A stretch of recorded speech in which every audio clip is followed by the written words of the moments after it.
lampas sa kahoy. Atras. Atras gaway. Atras mo, atras. Mabali ang gawin. Atras pa kunti, uy. Relax lang guys. Tagay sa na tong Relax lang, relax. Gamay lang, tagaan na tong space gamay. Ma'am Maris, sibog tagamay ma'am Lee. Salamat sa inyong pag-anhi ha, pagpakita og suporta kay President Duterte. Gingnan ko siya nga naamo dinhi sa gawas. Unya niingon siya nga ihatag nga na daw niya kuno sa Ginoo kung unsa may mahitabo sa iya ha. Bahala na so be it. Iya nga mensahe sa inyo kinangutan naman kog mensahe niya para sa inyo ha. Hindi lang ta surrender jud ma'am ha. Oo, dili ka mo surrender. Dili ma'am, naara jud mi diri ma'am. Any service nga kaya na mo ma'am, I-fight na to. love sag ka na mo ma'am. We are also praying for you, not only for tatay kay when you are okay, tatay is okay. Okay naman siya ma'am. Health-wise, na-istorya na ko ang doktor and na daw sila ginabuhat sa iyahang medications. Dili na daw po kinahanglan ihatag dito sa sulod ang medication kay sila ra kuno ang makalit sa mga tambal. Unya, ang iha lang is ang kaon gihapon, wa gihapoy gana lagi mo kaon so nangayo ko og gatas o prutas available man kuno na sa iya ang gatas ug prutas. Okay ra man siya, hindi siya problema ma'am. Ako pod okay ra pod ko. Okay na lang. Love kay ka na mo. Wapa gyapon ma'am. Ma'am from Iceland. Kamusta ka ba? God bless you. I've never been. We're always praying. Just visit there, ma'am. I will tour you around. Yes. Ma'am, pa-hold. Oh, Lord, oh. Ma'am, pasensya na ka ma'am. Magpabaga lang jud na ma'am. Pagaksa ko kausa ma'am, pausara jud ma'am. Oh, this is my happy. Dili na nga kita daw. Oo. Pwede ka magpa-picture? Yes, ma'am. Madali lang. Relax lang sa ta guys. Kasi maayong hapon. Ma'am Inday, gikan pa po Hawaii, Ma'am Inday. Sorry. Asa magkuha mo tindog ko? Hindi mo ko niya makita po ito. Gilang na ako. Naada rin taga Davao, ma'am. Ma'am, kamusta ka, ma'am? Prado, ma'am. At nagkita na sa. Ma'am, kamusta ka ma'am karon sa imo ma'am? Okay ra ba ka? Okay naman ko, wala mang problema. Ayaw mong kaguol sa ako ha. Pray man mi sa imo ma'am. Tulong sakto ako. Pray mi pilmi. Igwapa no, may wala make-up. Love ka sa Cebu ma'am. Love ka na mo mga Cebuano Fresh ma'am. na fresh. Davao, taga Northern Ireland. Ma'am, pwede ba may mangutana ma'am na we heard from Attorney Kaufman na nakompleto na daw kuno ang iyang mga legal team. Na daw kuno isa ka Pilipino. Are you confident na madaog na to ni atong kaso para sa atong former president? Siya na lang siguro imuhang pangutan. Very simple. So kay siya man ang ang lead counsel. Kagahapon na ako i-interview na isa ka abogada po. Nagka-okay na kami, nagsinabot na kami, okay man siya, ayaw man po. Unya, karong hapon pa, hapon na meeting, interview mo na mga abogado. Ma'am, laban lang yun ma'am ha. Kami para sa inyo. Agree ma'am. Isa ma'am. Tika, ipaabot ano po ang naman to nangyari kay sa pakikipag-usap niyo po sa co-counsel last night po? Yes, nakausap ko kahapon. Hindi ko na lang sabihin yung mga pangalan nila no para hindi na hindi na sila magulo dahil mawala yung kanilang privacy at baka i-bombard sila ng mga tao ng mga tanong. Ibigay na lang natin yung pangalan ni Nicholas Kaufman and then hayaan na natin sila kung gusto nila magpakilala ng ibang mga members ng team. Nakausap ko siya and maayos naman, very intelligent, mataas yung experience na, 19 years na ang experience niya dito sa ICC. Wala siyang ibang experience except ICC. So medyo alam na niya yung mga ins and outs of the court. And binubuon niya ngayon yung mga personnel sa ilalim niya. So ongoing yung mga interviews. And merong meeting na mangyayari mamaya. So ilan po ang kinausap niya? Isa lang po siya? Kahapon, yes. Ang assistant counsel. Pero ilan po ang bubuo dun sa legal team, defense team po? Initially, 4 of 5. Pero depende yon sa kung gaano kadami o gaano kalaki yung trabaho na kailangan nilang gawin. Pero initial lang yung tatlo ang maiwan. Ma'am, yung sinabi po kasi si Attorney Kaufman na may Filipino rin po. Gaano kalaki yung role ng Filipino lawyer sa defense team po ng Pangulo? Yes, kailangan ng Filipino lawyer kasi merong mga i-argue doon na batas ng Pilipinas. So, meron talagang Filipino lawyer kasama. Sinadil Dea po ba? Wala pa kaming nagsi-shortlist pa yung inutusan ko na mag-interview kay Nicholas Kaufman. Inutusan ko siya ngayon na maghanap ng Filipino lawyers. Pero shortlist pa. ICC accredited naman. Likely hindi na. Kasi ilan lang naman yung ICC accredited. But we'll see. We'll see. Depende sa abilidad ng lawyer. VP, yesterday po sinabi niyo po si mother niyo po ay nag-decision po na pumunta po ng Tulad at siya ay makakapasita. Kumusta na po siya? Okay lang naman. Kailan po siya, ma'am, darating? Nagsabi siya na kahit hindi naman siya makapasok, basta malaman lang daw ni President Duterte na dumating siya at express ng kanyang moral support sa pinagdadaanan ni Pangulong Duterte ngayon. Next week, I think aabot ata siya sa birthday, ma'am. Yun ata yung target niya na makarating sa birthday. VP, may na-receive bang letter si former president aside sa Dutch couple na nagbigay sa kanya from Filipino? Hindi niya nabanggit. Kasi marami kami nagsampa sa kanya. Baka, hindi ko natanong. Okay. Sige lang, tanong ko sa kanya bukas pag bisita ko sa kanya. Tatanong ko sa kanya. Hindi ko yan natanong. Actually, nagpadala din ako ng sulat kasi din. Pero bago lang yung sa akin. Kailangan din pong dumaan pa dun sa box kahit na personal niyo po siya nakikita? Bawal magdala ng kahit anong bagay doon sa loob. So dadaan po talaga doon sa usual process. VP, meron na po ba venue March 23.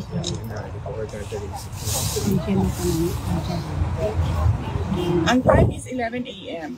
No?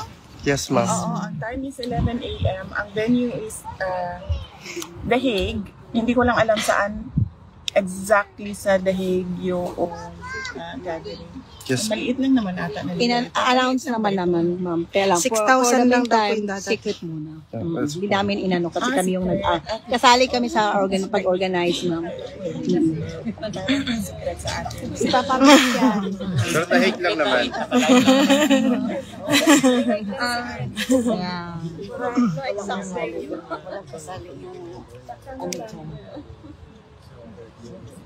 Yeah. Hindi na kumubutang ang Ang kras ng balita bayan. ko, darating si Hanilet and darating si Veronica. Hindi ko lang alam kung anong dates darating. Dili, sira. Sira. Pagduko-duko niya. Yes, and Kasi hindi dyan. darating. Siguro on the day of the birthday ata. Hindi ko lang sigurado pa, hindi ko pa nakita yung Kong Pulong po. Si Congressman Pulong Duterte, wala pa siyang date. Pero may visa na po. Hindi ko pa alam, hindi pa kami nagkausap ni Congressman Pulong. And Mayor Baste hindi na talaga tutuloy. Si Mayor Baste ay parang pagkakaintindi ko sa sinasabi niya pagkatapos na ng election kasi kailangan niya asikasuhin yung campaign doon sa Davao City. Decision na yung nagdadala ng mga presidente. Nang pasensya na po, hindi na rin po namin yung reaction niyo po sa sinabi. Nag-live po kasi si Attorney Harry Roque. May sinasabi po siya na, and I quote, talaga naman ako'y taga-sunod ni VP Sara. Susunod ako sa sasabihin ni VP Sara. At yan po ay walang halong kaplastikan. Kita niyo nga, sumunod ako sa kanya sa unit team. Ano nangyari? Pwede po ba kayo mag-react sa sinasabi po niya? Hindi ko anong context ba ito? Oo nga po, baka sumusunod lang po siya sa inyo. Tapos meron din po siya sinabi kasi na minsan natatakot ako sa iyo, VP eh. Kaya minsan may gusto kang gawin sa tingin ko, di ako sang-ayon, di ako makapagsalita. Hindi ko sasabihin kung ano yan, pero may dalawang bagay na ngayon lang nangyari na sumunod ako sa kanya, pero alam ko na hindi dapat. Meron siyang ganong sa live. Or napapag-usapan niyo po ba ito na? Siguro tanong niyo na lang yung context. Correct. Kung ano yung sinasabi. Pero you don't wish to comment on it anymore. Kasi hindi ko alam kung ano yung konteksto ng hindi ko alam kung anong konteksto ng sinasabi niya na may dalawang pangyayari. Hindi ko alam kung ano yung dalawang pangyayari. Siguro mas maganda kung tanong natin siya kung ano yung dalawang pangyayari. Yes, ma'am. Yes, ma'am. Vivi, Thank you. comment po, kasi regarding po kay Senator Bato, na meron po siyang sinabi na kung sakali pong lalabas yung warrant po para sa kanya, mag-ano ra po siya, he will go on hiding. Meron po ba kayong comment doon? Well, yung ganyan kasi desisyon niya ng personal decision ng tao ba kung ano yung gusto niyang gawin sa mga kinakaharap niya na problema. Wala na siguro as a person kasi ang prinsipyo ko is kung saan masaya yung kaibigan ko ay kung ano yung desisyon niya, saan siya masaya, komportable doon sa kanyang mga desisyon, susuporta lang ako. Oh, that's true. As a friend. So, ganun yun sa akin. So, hindi naman niya ako abogado, hindi naman ako kaparte ng kanyang grupo sa mga nag-a-advise sa kanya. So, kung yun yung personal na decision niya as a kaibigan niya, respeto niya. VP, nakausap niyo na rin po ba si E.S. Medaldea? Natanong niyo na po ba kung kamusta na po yung kalagayan niya? Bago ako bumisita dito sa detention center, bumisita ako sa kay attorney procedure, pero nasa hospital pa rin siya. I think therapy na yung next of kin tomorrow. So that is one less worry sa amin. Kasi may family member na mag-asikaso sa mga. Naman na po yung procedure? Yun po ba yung paglalagay ng stand down? Hindi ko sabi hindi ko alam kung sinabi na niya tanong na lang natin si E.S. Medaldea kung ano yung procedure. Ma'am, nakausap din po namin si Senator Robin kasi ang nabanggit po ni Senator ay may bilin daw po palagi si E.S. Medaldea kasi kahit daw po nakakonfine na siya, kahit daw po nandun sa hospital, ang una pa rin daw po nang inisip si dating Pangulong Duterte. So, nung nakita niyo po ba si E.S. Medaldea, meron din po ba siyang sinabi sa inyo na bilin? O meron po ba mga gustong ipagawa sa inyo si E.S.? Meron po bang gano'n? Wala siyang bilin sa akin. Napag-usapan lang namin yung kanyang health condition. Yun lang yung and successful naman yung procedure. And then, kung ano yung mga advice niya. Okay. Ma'am, question din po sa Pilipinas naman, ma'am. Kasi meron po mga sorties ng PDP na meron daw po na-cancel. So, meron po bang impact yung absence ninyo sa Pilipinas, ma'am, dun sa ongoing po na sorties ng PDP? PDP laban, sorry. Wala, kasi hindi naman ako member ng PDP, no? So, hindi ko alam yung schedule nila. So, hindi yung absence ko yung dahilan ng mga cancellations nila. Hindi ko rin alam kung bakit may cancellations. Birthday ko nagsisigil po ba sila na malapit yung birthday niya? O meron din po ba siyang birthday wish na nais parating po sa mga taga-support po? Hindi ko pa siya natanong kasi makikita pa rin naman na kami bukas next week bago mag-birthday. Pero hinulog ko na yung birthday card ko just to make sure na make sure na makaabot siya before March 28 or March 27. Tatanong ko siya kung ano yung mga thoughts niya about his birthday. Tsaka po, BP, kasi di ba first week po since ng pre-trial hearing po ni last week, di ba? So, nabanggit po ba rin niya yun sa inyo na parang ano ang kanyang mood or feeling? Kasi since 1 week since nang magpakita po siya via Zoom, live stream dun sa court. Wala naman. Kanina lang, sinasabihan siya ng doktor na kung pwede ay maglakad siya more. And then, sabi ko sa kanya na baka pwede na siyang mag-request na maglakad sa labas. Yung allowed sa kanila na maglakad sa labas. At sabi naman yung doktor na pwede na siya mag-request ng ganun siya, security. And then, sinabihan namin siya, niremind namin siya na kung pwede, mag-start na siya ng exercise niya. VP, may reaction ba si former President sa overwhelming support ng mga Pilipino all over the world sa nangyari sa kanya?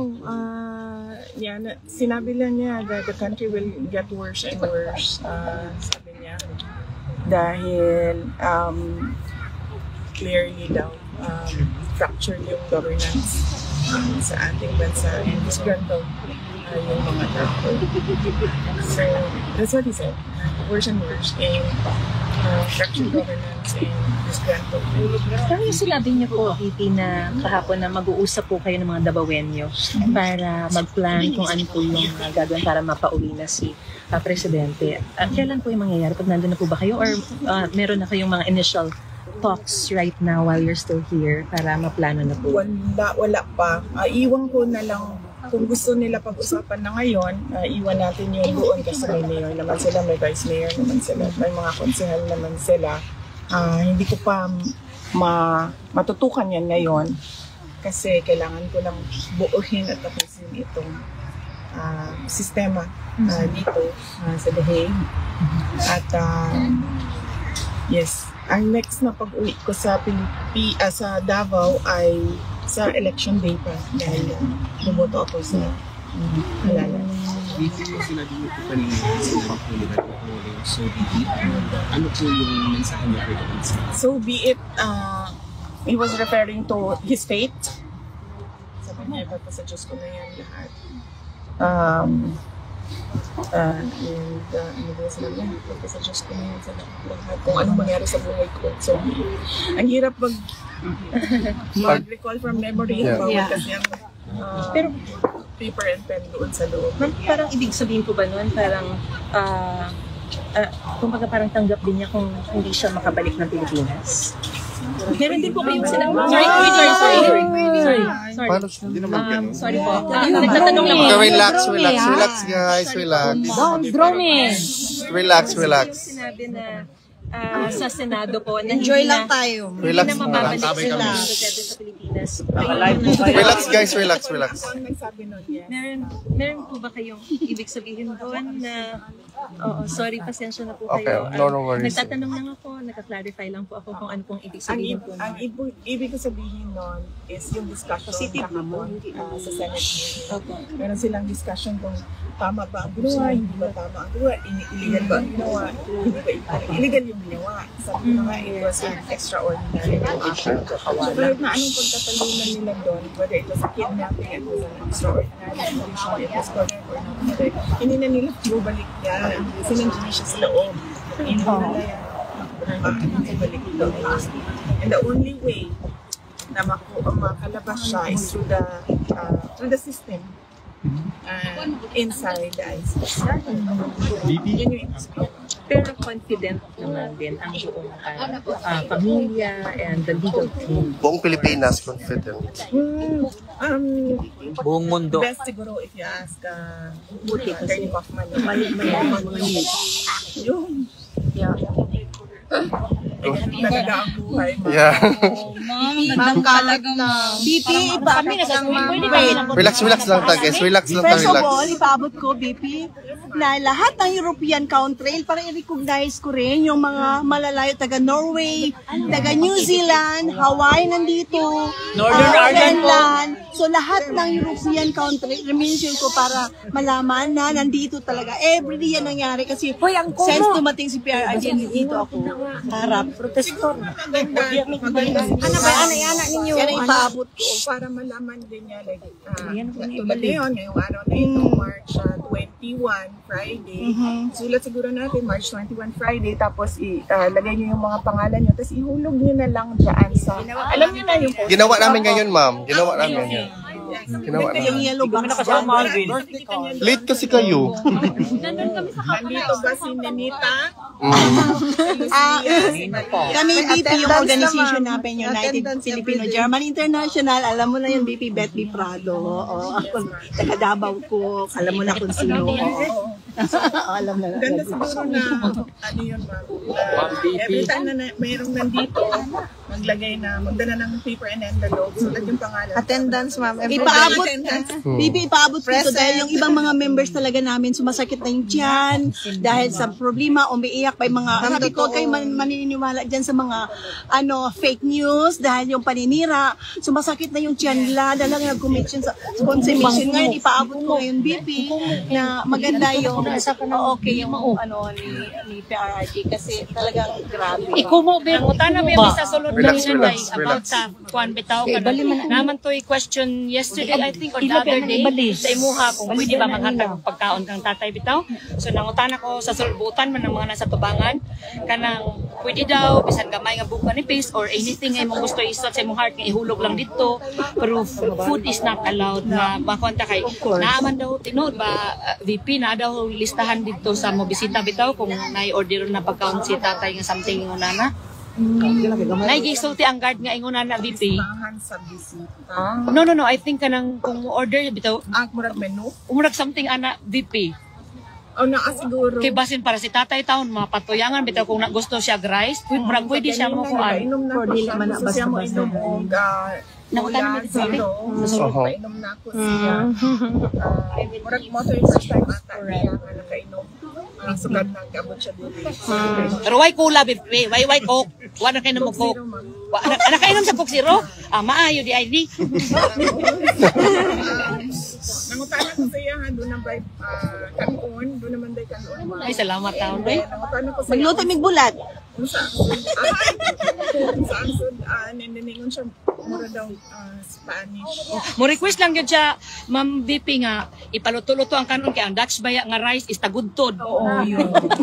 O kasi may patsoy taon si presidente oy. Gahi. Hilaw VP. Oh, tagudtod ito ng rice kari.